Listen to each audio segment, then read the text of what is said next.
Hello everyone, আশা করছি আপনারা সবাই খুব ভালো আছেন।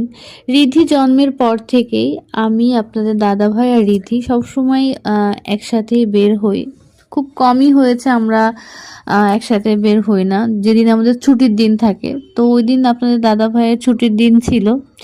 তো যেহেতু আমি জব করি না, সেই ক্ষেত্রে আমি চাইলে প্রতিদিনই বের হতে পারি। তো আমার শরীরটা কিছুদিন ধরেই আপনাদেরকে বলছি খারাপ যাচ্ছে, তো ওই দিন আমি বের হইনি। রিদ্ধি এদিকে ওর বাবার যেহেতু ছুটি, ওরও ইচ্ছা করে সে ঘুরতে যাওয়ার। তো ওকে নিয়ে হচ্ছে কলাবাগান গিয়েছিল, কলাবাগান পার্কে আর কি। তো আমি যাইনি, আমি তো না যাওয়ার কারণে বারবার এতটুক সময়ের ভিতর অনেকবার ভিডিও কলে কথা হয়েছে। আসলে রিদ্ধি আমাকে মিস করতেছিল, ওর বাবাও আর আমিও। তো তো কি বলবো, ও যে গিয়েছে আমার শুধু মনের ভিতর হচ্ছে ও কি করছে কি করছে কি করছে। আসলে একা তো এইভাবে ওকে ছাড়া হয় না। যে ওর বাবা যদিও গিয়েছে সাথে, তারপরও এমনটা কেন জানি লাগছিল, জানি না। আমার মনে হয় সব মায়েদেরই এমন হয়, বাচ্চা একটু চোখের আড়াল হলেই একটা অন্যরকম টেনশন হয়।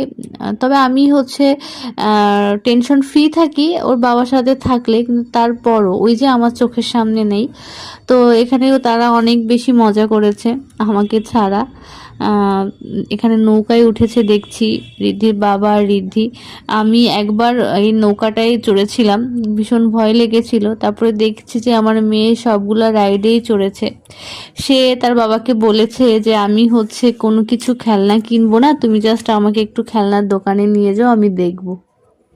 তো যাই হোক, যে কথা সেই কাজ, ও কিছু বললে ওর বাবা সেটা করার চেষ্টা করে, এবং সেটা খুব গুরুত্ব সহকারে। পৃথিবীতে তার গুরুত্ব একটাই, সেটা হচ্ছে তার সন্তান, তার মেয়ের প্রতি।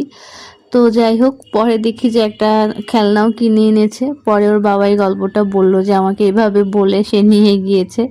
তো বাচ্চারা আসলে আনন্দ করলে, মজা করলে মা বাবারও অনেক বেশি ভালো লাগে। তো এই ভালো মুহূর্তগুলো আপনাদের সাথে শেয়ার করলাম। এই জায়গাটা বেশ ভালো বাচ্চাদের জন্য, কলাবাগান পার্কটা।